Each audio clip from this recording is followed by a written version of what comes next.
Moving on, here's how they won this thrilling football game that for 3 quarters was odd in the sense that the field tilted so heavily in the favor of Miami. Trinidad Chambliss pregame embrace with his mom. It's 3-0. The whole first quarter was all Canes, and with one play, Kewan Lacey changes the scoreboard, changes the game, but did have a hamstring issue on that run as Miami gives up the 73-yard touchdown. They now trail 7-3, but Lacey's injury significant.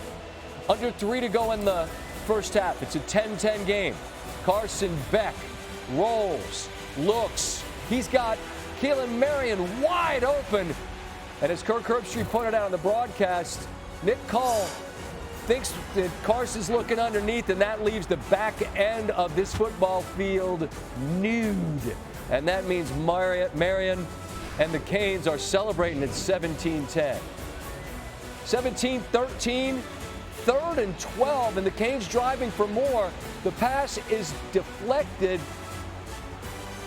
Kapeta Gashikin is there to get his hands underneath it. Pete Golding loving that. And here comes Lucas Carnero, who had hit one off the upright, no good. This one smooch off the left upright and good from 54. And it's 17-16. Fourth quarter, absolute mayhem. 3rd and goal. Chambliss. Lacey back in there, can't squeeze it. Ole Miss gets the field goal that gives them the lead. And Eli Manning trying to keep calm. Good luck with that. Miami, 2nd and 2 on their side of the field. Now they're on the Ole Miss side. Mark Fletcher had 133. Canes are driving. At some point, you know that the electrifying freshman Malachi Tony is going to put his stamp on this game. There he goes. 36 yards to the house. Miami back in front, 24-19. You just heard Mario Cristobal rave about Chambliss. At some point, he's going to put his mark on this game, and there he goes. A big gain of 19 later in the drive. This was a perfect play design and a perfect throw. Daquan Wright and the Rebs are up by 1. They'll go for 2. The ensuing 2-point conversion. They hadn't really been down here much. This one drive got inside the red zone, so if they were sitting on a 2-point play, they had it in their back pocket. There it is, Caleb Odom. Clutch play. Ole Miss now leads by 3. 3rd down was the money down all night. Carson Beck was great. Going to talk to Dusty Dvorak about that a little bit later. C.J. Daniels extends. The drive continues. Now 2nd and goal. And it's Beck buying time, and there's nobody to his left running directly towards a pocket of Canes fans. He said it's the best feeling of his life after the game. The opposite side of it for Coach Golding and the Revs. But they've got time, and they've got Chambliss. And he climbs the pocket and finds Dejon Stribling for a gain of 17. One play for the rest of their lives. Ole Miss looking left. Mutual combat was the way it was described afterwards. Certainly some hand fighting both ways. O'Connor and Stribling each with their hands on one another. They tend to let that go on Hail Marys. There is no flag. I'm sure Revs fans are complaining about that. They would have loved one more play from the 20. They don't get it. Instead, Mario Cristobal and Miami are victorious. They're heading home for the first game in 2 months on that field. And you all have been so great on these games for so many years, but if we're being honest, not every game has been a great game. There have been many blowouts. Chris, I'll start with you. You got to take the voice to the octaves, man. 4 lead changes back and forth. Just describe for me the 15 minutes that you just watched in the fourth quarter, man. More fun than the Rose Bowl, Scott. One of those blowouts you're talking about. Yeah, this was a strange game and how it developed. You know, Miami total control, but couldn't build a big lead early. And it was a frenetic 25-point fourth quarter, 4 lead changes. It's a shame somebody had to lose. That's a cliche, but we feel that. You know, Ole Miss fans so close. A team that people around the country, whether you liked them or not before, embraced because of what they had been through. And for it to come down to a final heave to the end zone from Trinidad Chambliss, we hope he gets one more year in the sport. That appeal is still pending. But it's the Canes who survive and move on. And, you know, Carson Beck is kind of a polarizing player. You know, He's been around a long time. Unlike Chambliss, he's been in the spotlight. He had his moments at Georgia, but he didn't win a championship. And when it was time to go, the Dogs were kind of happy to see him go. And he was elated to finally leave and come down here, Kirk. And he talked to us yesterday. He had a hard start with his team. His 4 interceptions in the loss to Louisville, he doesn't share a lot. But that moment, after Mark Fletcher kind of picked him up and said, we have to get with this guy and stay with him, he opened up his heart and soul to his teammates. That was kind of a turning point. There was one more loss at SMU, but down the stretch, he played clutch and clean, and it all came together in the game-winning drive. Yeah, I think Shannon Dawson, the offensive coordinator and play caller, he and Carson, I think, I talked to Shannon about it today. He said, you know, when you meet a guy like this who's been through what he's been through, they're walls. And it takes time to build trust. And he said, when I think we became a different relationship is when we lost to Louisville and we lost to SMU, and how we responded to him. It wasn't finger pointing. It was more, hey, everything's all right. Let's learn. And I think when he saw how the Miami team and his coaches responded, I think he felt like, okay, this is my new home. These guys really, and so that was middle of the year. And then they really never have looked back since then. This is a team that, Scotty, as you know, a lot of people didn't think should be in the playoff. Last team in. And they go to last team in, they go to A&M. I mean, we were there. That was one of the coolest atmospheres, toughest atmospheres, wind blowing. They find a way to win that one. They go to play Ohio State down in Arlington. A lot of people didn't give much of a chance there. And then this one against Trinidad Chambliss, and they answered the call all 3 rounds, and now they go back home to play the winner of the Indiana-Oregon game. Just an incredible effort. And this is a program that, let's face it, after the Nevin Shapiro situation, they lost their way. I mean, they really did lose their way. And I remember Chris and I were just talking about it. It was in 21 when I made some comments about this program. And it's like, you're either in or you're out. There is an alignment with the president and the AD and the head coach, or there's not.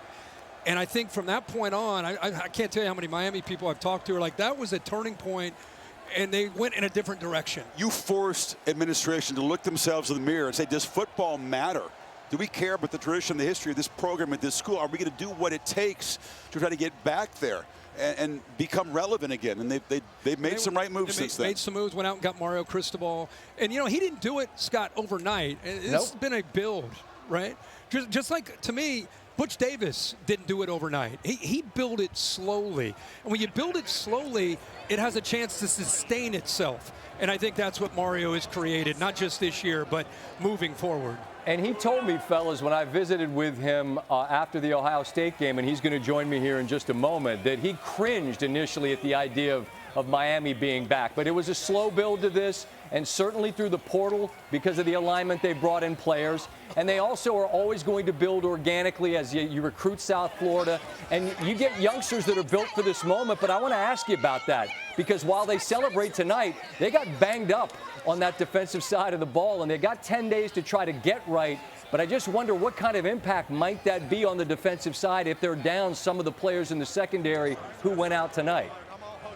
We saw Mesler come back in the game despite an elbow injury that we saw in a replay. Didn't look very good. Didn't look good. You're right. Yeah. It was a punishing physical game. I mean, I think it's going to be the same kind of thing in Atlanta tomorrow night between the 2 Big Ten teams. But you mentioned last team in. I think this is the new norm in the 12-team playoff bracket. Teams that barely make it in, controversial selections, are capable of doing this and winning it all. And a team with 2 losses is on the brink of it. So I think we better get used to this kind of thing. SEC, by the way, shut out of the championship game now for a 3rd consecutive season, and fans around the country will take note of that as well. Oh, yeah. And, Scott, I know you got to head out. I just want to say one thing. In covering these games this year, in the midst of the portal and the calendar and all the swirling noise that's around this sport, one thing that I think we've been able to witness firsthand, if you're a coach watching this or a GM watching this, while you're chasing 5 stars and agents, street agents, and everything you're dealing with,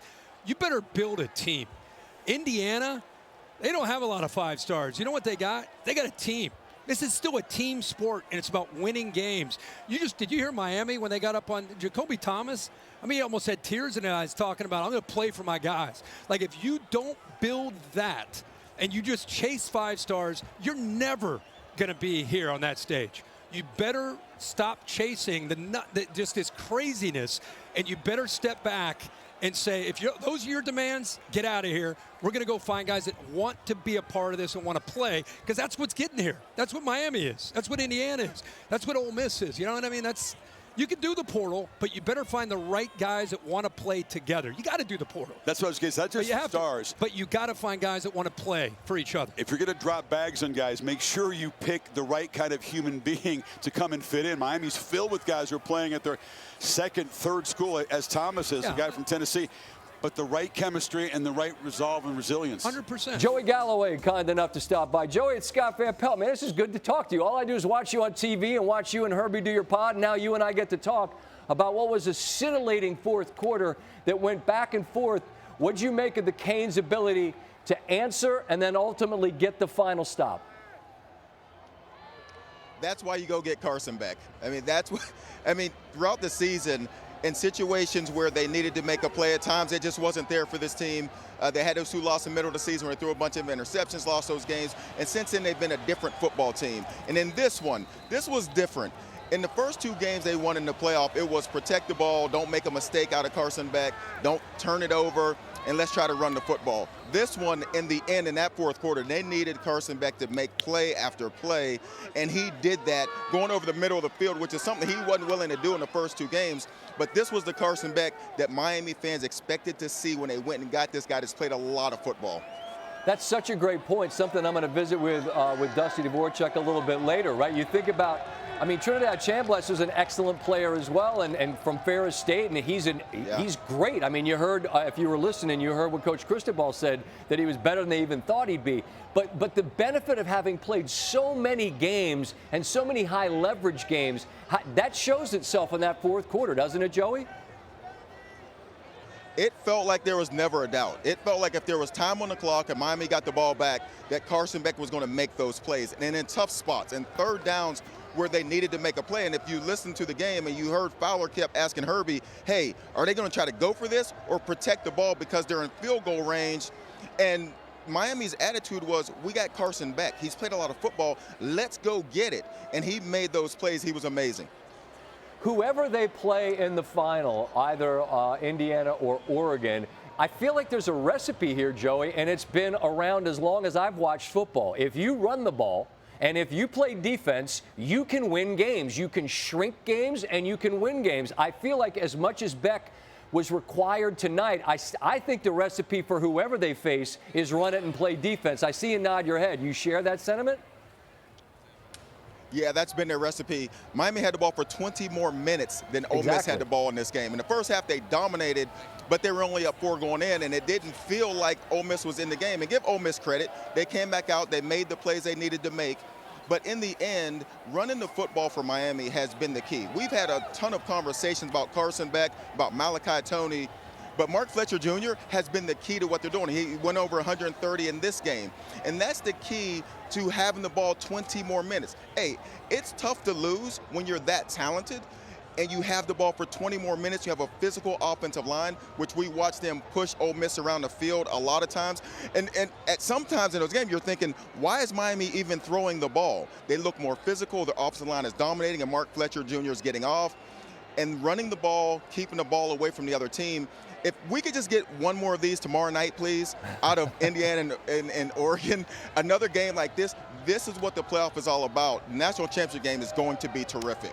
The hell with that. Let's be greedy. Give me one tomorrow night and then give me one on Monday, 10 days from there. Absolutely. All right, good. We're on the same page. We'll see you there. We'll be down there to do our show live tomorrow night from Atlanta. Joey, I hope we cross paths there. Miami somewhere. I appreciate you taking time, all right? Yeah, thanks for having me on. I appreciate it.